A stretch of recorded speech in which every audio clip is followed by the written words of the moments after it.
Isang paalala, ang video na ito ay ayon lamang sa aking sariling pananaliksik. Hindi ko nais na pilitin ang sino man na maniwala sa videong inyong matutunghayan. Kung hindi kayo kumbinsido sa mga impormasyon at taliwas ang inyong paniniwala sa kaalamang aking ilalahad, maaari kayong gumawa ng sarili ninyong pagsisiyasat para sa inyong kakontentuhan. Ang videong ito ay gabay lamang sa mas malalim na kaalaman at pag-intindi at hindi gawa ng isang profesional. Naniniwala ako na malaya tayong magbigay ng opinyon at suhestyon bilang malayang mamamayan ng Pilipinas. Maraming salamat po.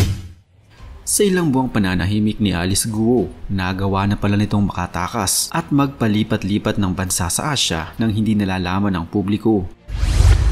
Mabuti na lamang ang mga kapatid nitong si Sheila Guo at kaibigang si Cassandra Leong ay nahuli noong isang araw lamang. Ayon sa report, nahuli ang dalawa sa isang mall sa Riau noong Martes, 20 ng Agosto.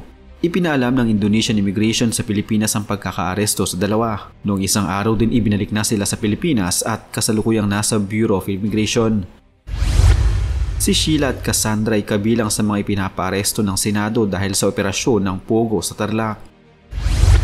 Ang nakapagtataka ay kung nasa na nga ba ngayon si Alice Guo na sinasabing nakaalis ng bansa noon pa nga 18 ng Hulyo. Ayon kay Senador Risa Hontiveros, nagtungo sa Malaysia si Guo at saka nagtungo sa Singapore at doon sila nagkita-kita ng kanyang pamilya. Pagkatapos ay nagtungo si Guo sa Indonesia. Magkakasama umano sina Guo at ang mga nahuling sina Sheila at Cassandra sa Indonesia, subalit natakasan ng nadismiss na mayor ang Indonesian authorities.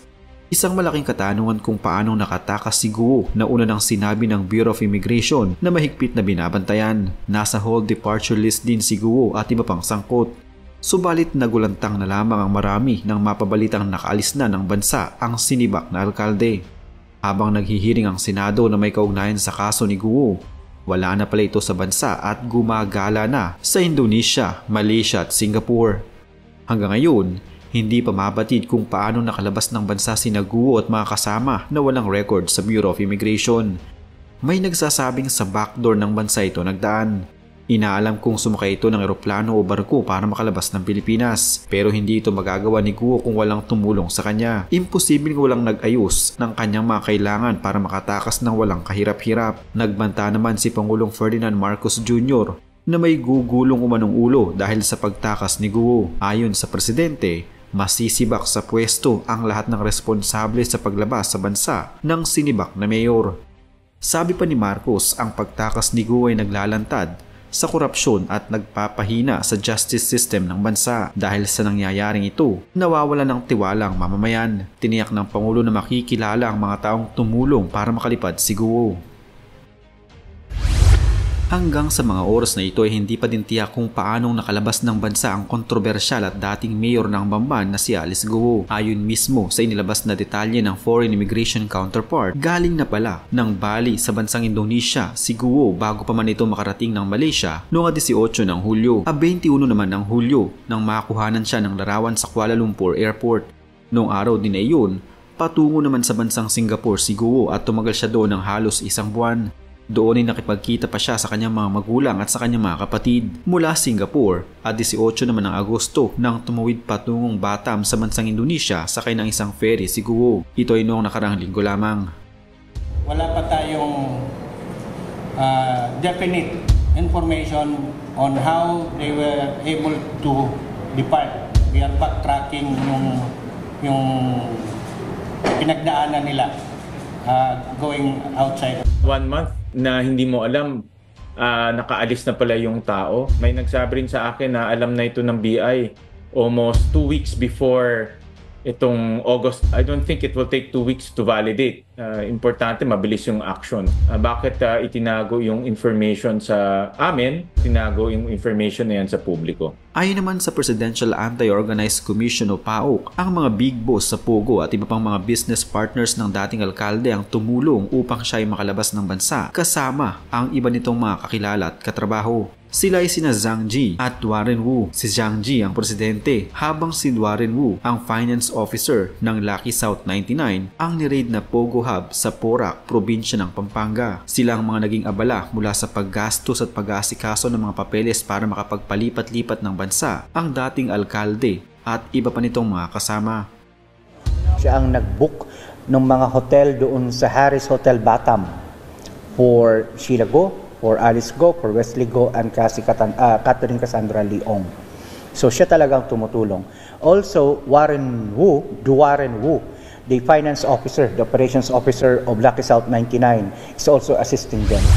Kasama din sa mga tumulong ang mga business partners ng dating alkalde na sina Zhang Ruijin at Bao Ying Li na parehong mga incorporators ng Bao Food Development, ang kumpanyang may-ari naman sa Pogo Hub na niraid sa Bamban sa probinsya ng Tarlac. Kasama din ang dalawang ito sa qualified human trafficking complaint at sangkot din sa malaking money laundering case sa bansang Singapore.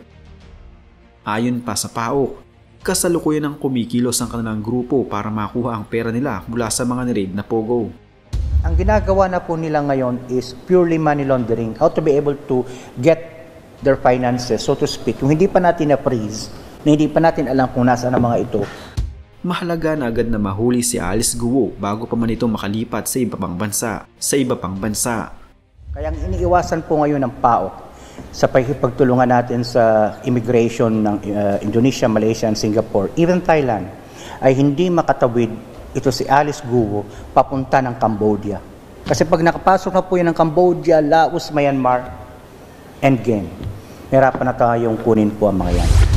Sa ngayon ay nasa Batam, Indonesia pa din si Alice Guo. Nag-request na din ang PAOK sa Interpol na mailagay siya sa Blue Notice. Imposibleng wala hong mga kaanib ng mga miyembro ng gobyerno na tumulong po sa kanila, former or current. Kaya nga pang panawagan ng Presidente, heads will roll.